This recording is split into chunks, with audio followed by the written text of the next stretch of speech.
அதை கொண்டு வந்து ரேஷன் கடையில் நம்ம கிட்ட கொடுப்போம்.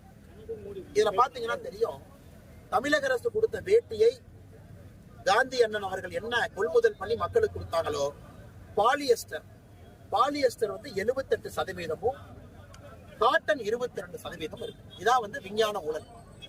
அதாவது காட்டனை குறைச்சிட்டு பாலியஸ்டர் போட்டுட்டா காட்டன் 1 கிலோ 320 ரூபாய் பருத்தி, பாலியஸ்டர் 1 கிலோ 160 ரூபாய், பாதி விலை குறையும். அதனால பாலியஸ்டர் தூக்கி வேட்டியில போட்டு, அதுவும் 10% 20% பிளெண்டிங் இல்ல, 78% பாலிஸ்டர், 22% பருத்தி.